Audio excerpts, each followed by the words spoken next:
Welcome to the Fintech One-on-One podcast, episode number 366. This is your host, Peter Renton, chairman and co-founder of Lend It Fintech.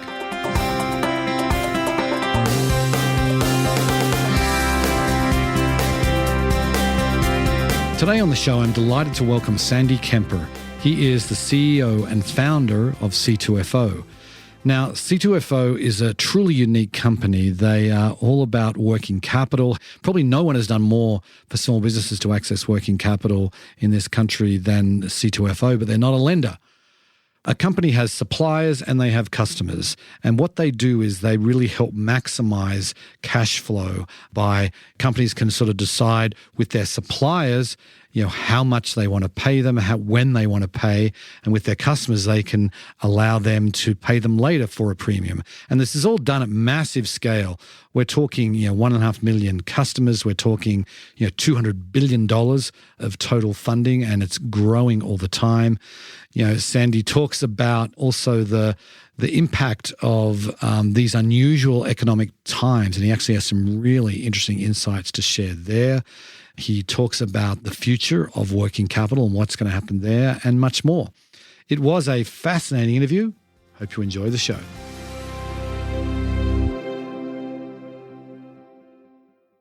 Welcome to the podcast, Sandy.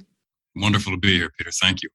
Okay, so let's kick it off by giving the listeners a little bit of background about yourself. And looking at your LinkedIn profile, you started in banking, it seems. So tell us a little bit of the highlights. Highlights or lowlights. I'm a recovering banker. Ran a bank here in the Midwest of the United States for a number of years, and it came up on the commercial loan side. Our business bank practice was around small and mid-sized businesses, very focused on working capital, and it was my job to find ways to get companies who needed money, the money they needed to be successful. And that's what I did as a commercial banker.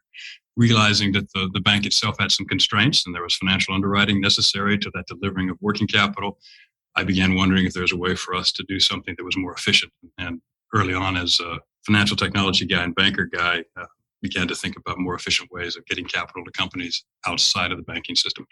Mm-hmm. Okay. And so then what was the aha moment or the founding story of C2FO? When I retired from the bank in 2000, I started a company called eScout that later became Perfect Commerce. Perfect Commerce was a good company, not a great company. It was a B2B e-commerce marketplace. It was competing at that time with companies like Ariba and Commerce One.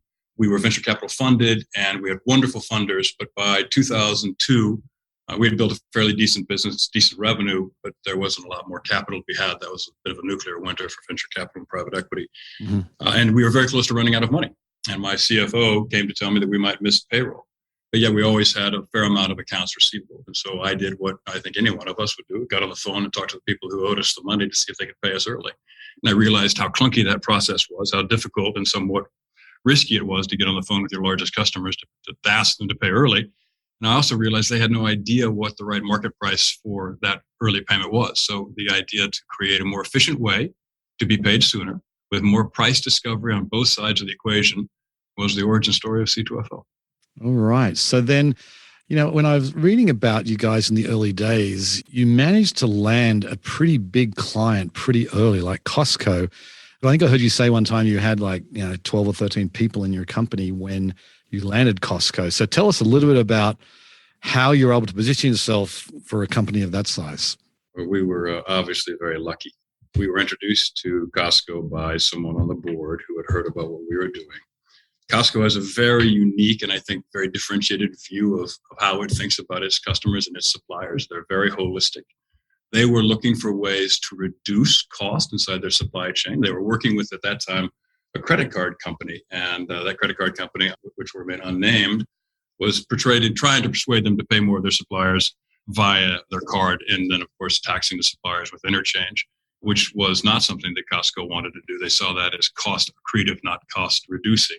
Mm-hmm. They also sort of believed that static discounting was inefficient because those terms are either on or off and not at the discretion of the supplier. So a static platform basically says if the buyer is going to pay you early, they will pay you a little bit less. If they're going to pay you on time, they're going to pay you your full dollar amount.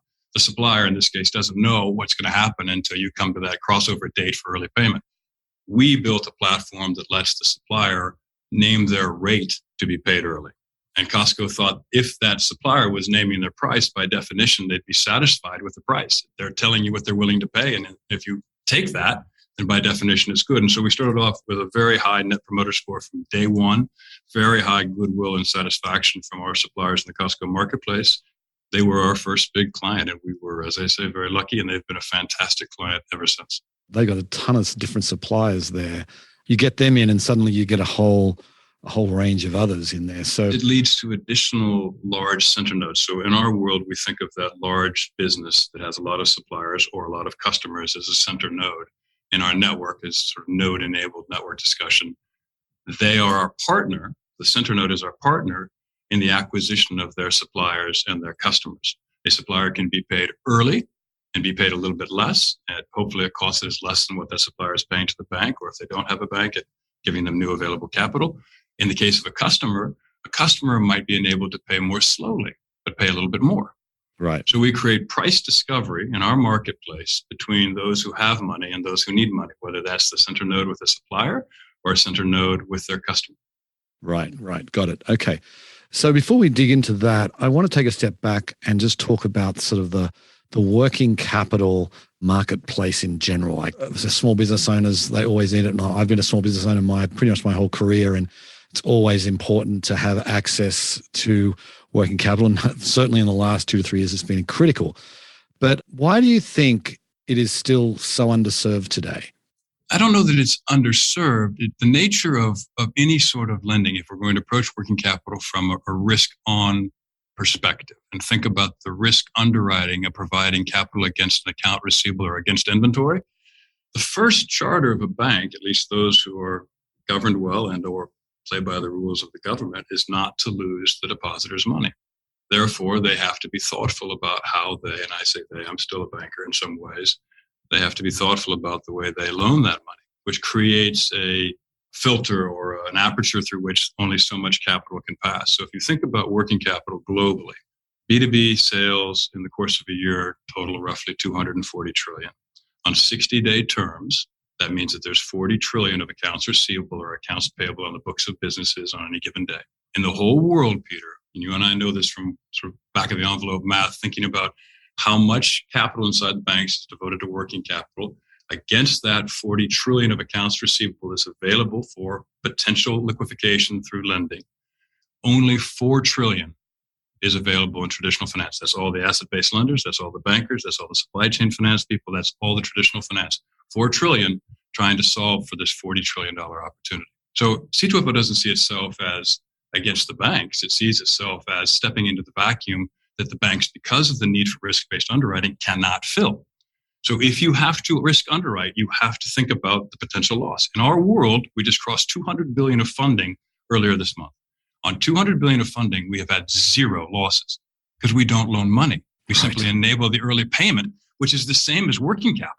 I mean, you're a small business. Would you rather go to the bank, beg, borrow, and plead to get money, or would you rather have your customer just pay you on time or sooner? Mm-hmm. Right. Yeah. Yeah. When you've got a large accounts receivable, it's great to get the money in. So let's talk a little bit about how the marketplace works exactly. So you sort of described it a little bit, but I want to delve into it where you can use the small business who needs money, and how do they decide on the pricing for what they're willing to accept as a discount for someone who pays early, and maybe just talk a little bit about the mechanics of how that all works. Last year, we did just about 50 billion of funding. Our total cost of that funding, in other words, that which the supplier paid, or in some cases a customer paid, was 5.2% APR. That was a discount of roughly 47 basis points, less than 0.5% to be paid sooner.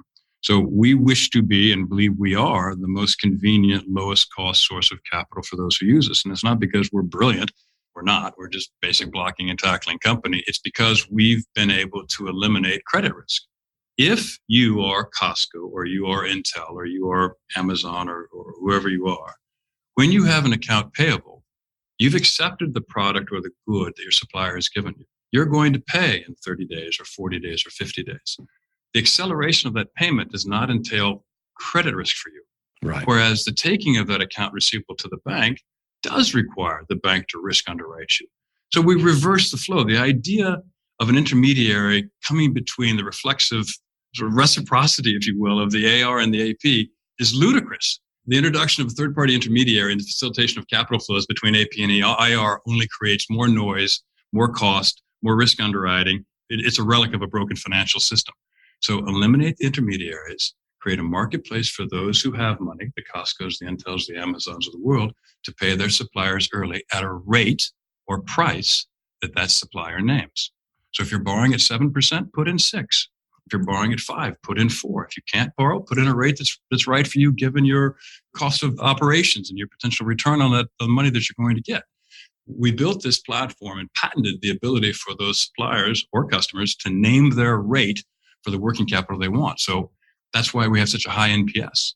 And our NPS last quarter was 72. This quarter it dropped to 69. I'm not happy about that, but it's still leaps and bounds above other financial institutions. Right.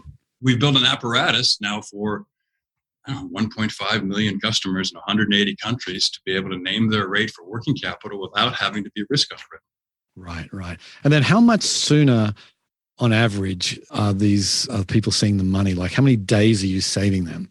So I think last year, 32 days early was the average. Okay. And then so are you working with like the majority of the Fortune 100? I mean, I know that they all have massive procurement operations. We're, again, very lucky. Thanks to our early customers and our great team that did a great job taking care of those early customers. I think we now have something on the order of 75 of the Fortune 100 working with us and something like 270 or 300 of the Fortune 1000. Okay. So then how do people find out about you? Like the supplier they're a relatively small supplier and they've landed Walmart or Costco or someone like that, and they've never heard of C2FO. But do they hear it then from Costco saying, "Oh, do you want to be paid early? You can go sign up for C2FO." How does that work? That was probably one of the historical lucky precedents. Since I had grown up in the business of B2B selling, I understood B2B. I understood how to talk to a CFO of a Costco or a CFO of a Walmart and have the conversations. Again, very fortuitous in the sense that was my go-to. That was always my sales motion as a young man growing up, and now as an older man growing up, it's sort of my vernacular. It turns out that it's also a ridiculously cost-efficient way to acquire the suppliers or customers of those businesses. They have the brand with their customers. They have the brand with their suppliers. They are our partner in acquiring the suppliers and the customers that they have. If you're a customer of Intel and Intel says, here's a potential way for you to pay a little bit more, but pay it slower. If you're a supplier of Intel, here's a way for you to be paid sooner, but be paid a little bit less. That cost of acquiring is a fraction of what I spent to acquire that same business when I was a banker. Right, for sure. And then imagine it snowballs from there. Like that small business who's supplying Walmart has suppliers themselves, and now they're in the C2FO system. They're going to say, "Oh, I want you guys to join that so I can manage them." Is that how you've grown to 1.5 million? Is it mainly through the chain reaction of all the different components of the system? Our utilization rates go up as our point of connect. Metcalf was the founder of, Robert Metcalf was the founder of 3Com and the father of TCP/IP protocol. Metcalf's law is that the value of a network is equal to the square of its users.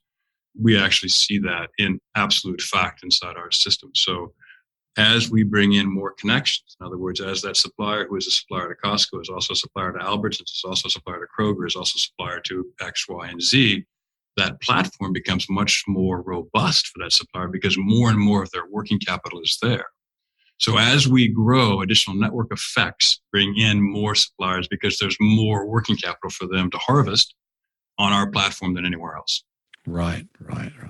And so you've got your early pay product where people can get their money early, and also you've got the product where people can delay payment on the other side if they want to kind of manage their cash flow that way. But are you working with customers in other ways to solve financing needs, or is that really the main focus? The first thing we want to do is give everyone in our ecosystem, everyone on our platform, a view of what their forward cash flow looks like. And we do that through our platform called Invoice Central. There they will see in one place everything that they are owed by all of their customers that are on our platform. So you may have billed Walmart this, you may have billed Amazon that, you may have billed HP this. Here's what HP says they're going to pay. Here's what Intel says they're going to pay. And here's exactly when you're going to get paid. Now then, would you like to be paid sooner?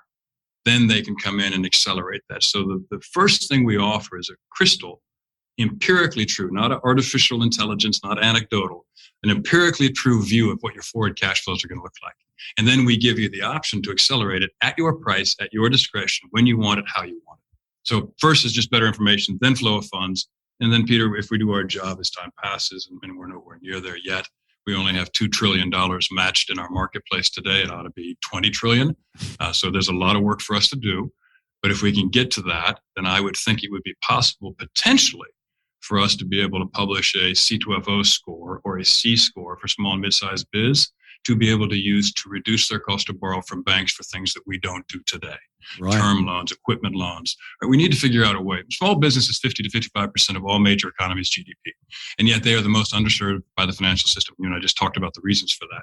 If we could create a way to cause their cost to borrow to go down through data, yes, and also through empirical matching and what we do inside C2FO, but I'm all in favor of opening the spigot and allowing as much capital flow as possible, data enabled by what we see. So we're driving hard towards a C2FO score that would enable lower cost capital even when that supplier or that customer was not using our platform. Right. How does it actually work as far as like the Walmart customer and the small business? They've said they'll accept, a discount for early payment.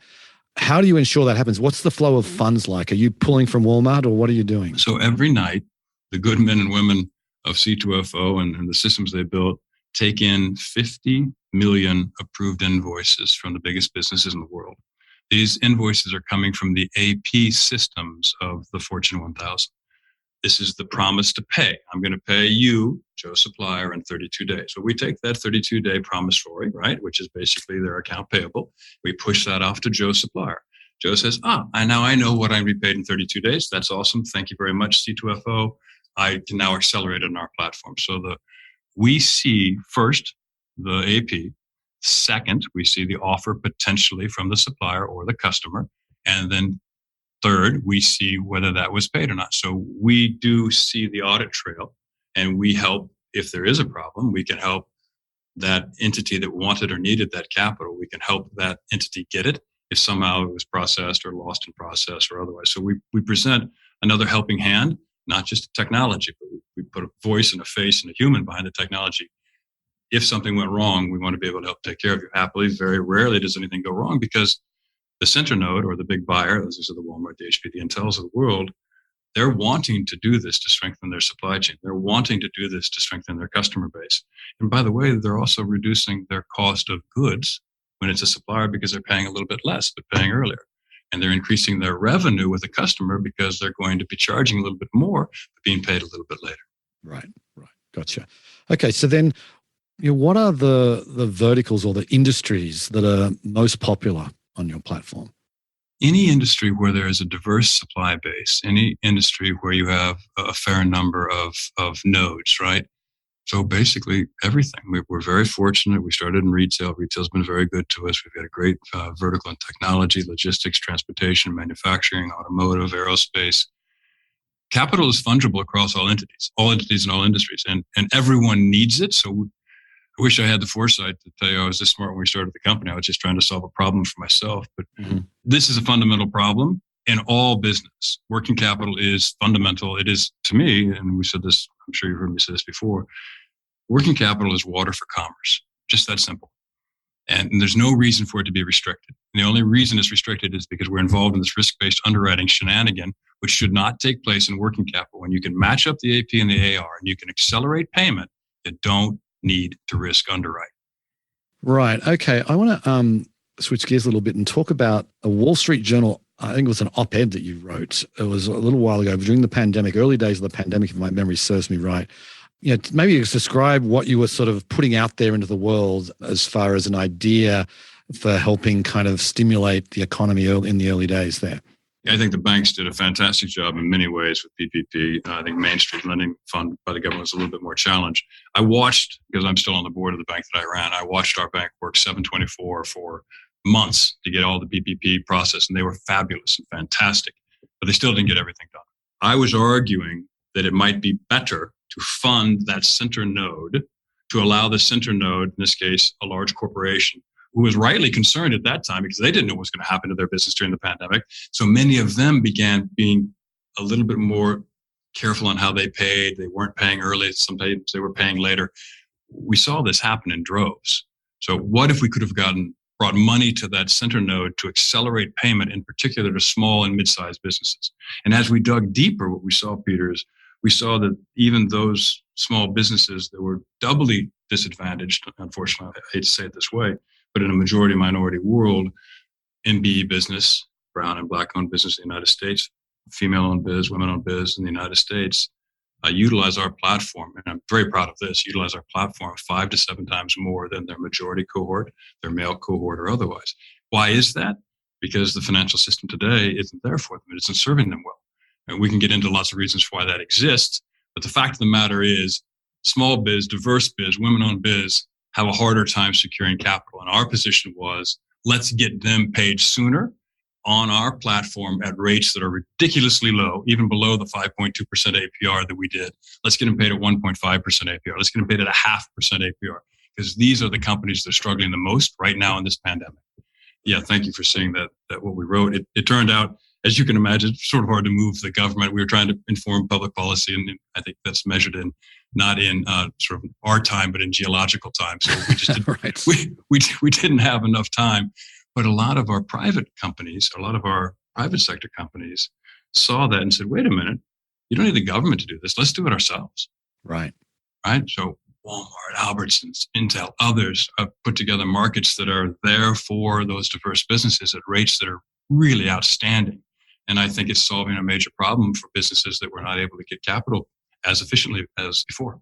Right. Yeah. I just want to go back to what you said then. So you said it was like, was it 5 to 7 times more likely to use your platform than a male or white male-owned business? I mean, that is staggering to me. So are they getting similar kinds of advance rates, or how do they operate on your platform? The analysis that I gave you, the 5 to 7x utilization, was even before we started new markets. As we said, we build markets for large companies and their supply chain and their customer base. And we do price discovery that will allow for early payment of capital suppliers, perhaps late payment of dollars from customers to the center node. In this world, we were seeing 5 to 7x utilization. Once we built markets that were even lower priced, in other words, we were able to convince, we didn't have to convince, a lot of our, as I said, our large customers said, we want to provide capital at lower cost to those who are underserved by the financial system. So our utilization rates have gone up even more. So last year we did $2 billion of funding to diverse businesses, brown and black owned business in the U.S., women owned business in the U.S. In the first quarter of this year, just this last first quarter, we did almost $1 billion. So we're on pace to double that again this year. The reason I think there's need, right? They're just not being served by the financial system today. And it's not an indictment of the financial system, it's just fact. So I'm really happy to see that sort of growth inside our marketplace. That's amazing. That's truly astounding scale. Some government programs are smaller than that. So that really is pretty impressive.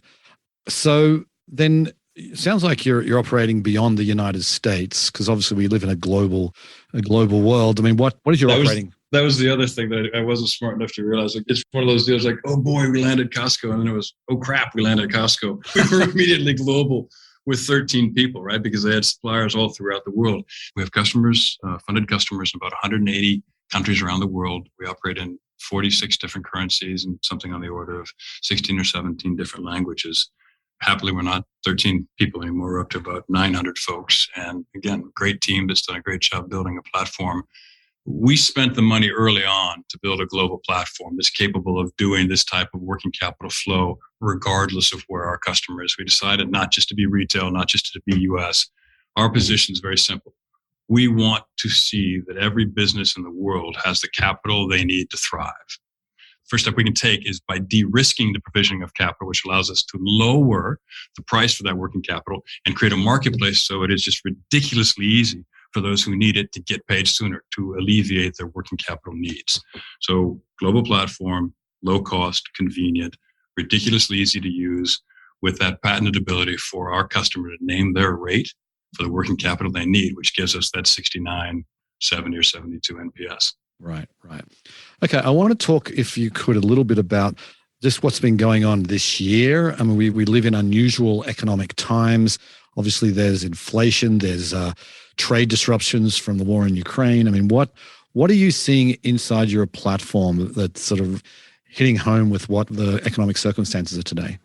We began to see inflation a little bit before the governments of the world began to see it, because we saw the rate of increase with the unit invoices on our platform. As I said, we're sent 50 million approved invoices every night.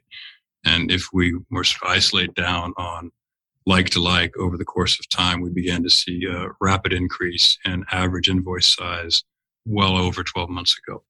And we continue to see it, and we continue to see it in advance of what the CPI is publishing or what the PPI is publishing. So we're a bit of a clarion or early bell for monitoring and watching inflation. So the other thing that we're seeing, of course, is a lot of folks are looking to increase prices because obviously inflation is driving the need for this. Now, the problem with this is that as prices increase, there's going to be more churn in the supply chain. So we're beginning to see more churn of suppliers inside the baseline marketplace.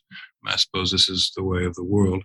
One thing that we're positioning to do, and instead of seeing rampant price increases, we're working with a large percentage of our supplier base to accelerate their cash conversion cycle. So if they can accelerate cash conversion from, as I say, inventory to AR to cash, or if their inflationary pressures are causing what they're buying tomorrow to be more expensive than what they sold today, they need to move rapidly to acquire new inventory. If we can accelerate payment effectively for a large cohort of our suppliers, perhaps they can also keep their customers without having to increase their prices. So there are inefficiencies in the system today that can be addressed to help offset the pressures of inflation. So it's not a fait accompli that we have to be in this inflationary spiral. I think there's a lot of process improvement and systemic improvement that can counterbalance the need to increase price if we can get rid of the sloppiness in the financial system today. Right. Interesting. So then I got to ask, because you said you're sort of you have an early kind of insight into inflation. I mean, are you seeing it top out? Are you seeing economists have said that we've topped out now, we're going to be down towards the end of the year? What are you seeing? Yeah, well, your viewers can't see me. I'm looking to see if I've got a response from my team because I was asking about that. I was on my bicycle this morning doing my little stationary routine, watching CNBC predict an 8.1% CPI, and I sent to my guys and gals what they were thinking. They think it's going to come in higher. Really? So looking at our data as of today, those data seem to indicate a little bit higher CPI than what the government's projecting currently. But we'll see. I don't know that, the final numbers have been announced. They're targeting 8.1, but I do know that our team thought it was going to come in a little bit higher. Right. Okay. So before we close, there's one thing I want to be clear on, or a couple more things. Firstly, how do you make money? What is the actual business model here? There are three principal streams of revenue, but the most important is transaction-based revenue. As early payment is made to suppliers or slower payment is made from customers, there is money that is being made by the center node. Either they're paying a little bit less to their supplier or they're getting paid a little bit more by their customer. We don't charge our suppliers anything to be on the platform, and we don't charge the customers of our center node anything to be on the platform.